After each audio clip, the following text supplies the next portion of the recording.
السلام علیکم۔ جی، یہ تین پارسلس آج روانہ کر رہے ہیں۔ ایک یہ ناشپاتی کے پلانٹس ہیں، اور اس میں کوئنس بھی دانہ کے کچھ پلانٹس بھی ہیں، اور یہ جو ہے یہ اس میں کیوی کے پلانٹس ہیں۔ یہ دو میل اور فیمیل کیوی کے پلانٹس ہیں، یہ گملوں میں جو ہیں۔ اور یہ چھوٹے پلانٹ جو ہیں یہ بلیک کابلی انگور ہے، اور یہ ایک یلو کابلی انگور ہے، یہ ایرانی انار ہے، اور یہ پیکان کا پلانٹ ہے، یہ چھوٹا سا جو نظر آ رہا ہے پیکان کا پلانٹ ہے۔ یہ واٹر میلن پنک آلوچا ہے، آلو بخارا ہے، واٹر میلن پنک پلم۔ اور یہ جو ہے یہ جو چھوٹا نظر آ رہا ہے یہ ابھی ٹہنی شروع کی ہے اس نے۔ یہ لیمن گراس کا پلانٹ ہے جی، یہ بھی لیمن گراس کا پلانٹ ہے جی، یہ چھوٹا سا۔ اور یہ ہم روانہ کر رہے ہیں گلگت کے لیے۔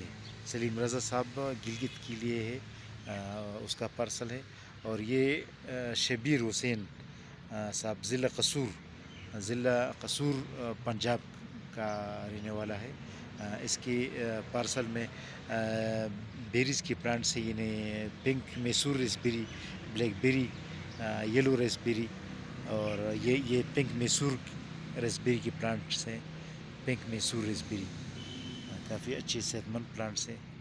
اور یہ جو ہے بلیک بیری کے یہ چھوٹے پلانٹس جو نظر آ رہے ہیں بلیک بیری اور ریسبیری کے پلانٹس ہیں۔ یہ یلو ریسبیری ہے، یہ ریڈ ریسبیری ہے، یہ بربیرسلیسیم کی پلانٹس ہیں، میڈیسنل پلانٹس ہیں، اور اس کی پتوں کو ایز اے گرین ٹی بھی یوز کیا جا سکتا ہے، اور اس کی بلو بیریز فروٹس بھی ہیں، اور اس کی جڑوں کو زخموں کے لیے اور مختلف چوٹوں کی زخموں کے لیے استعمال کیا جاتا ہے، اس کی جڑوں کا پیسٹ بنایا جاتا ہے۔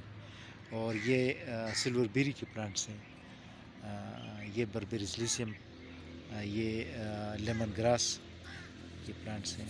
تو یہ ہم روانہ کر رہے ہیں، یہ آج صرف یہ 3 پارسل ہیں، اور تازہ پلانٹس ہے کیونکہ ابھی اس نے پتی شروع کی ہے اور سردی ختم ہو گئی ہے، اور یہ بھی یہ نئی جوبن پر ہے مارچ کے مہینے میں، اور ہر مہینے کے بعد اس کی گروتھ بڑھ رہی ہے۔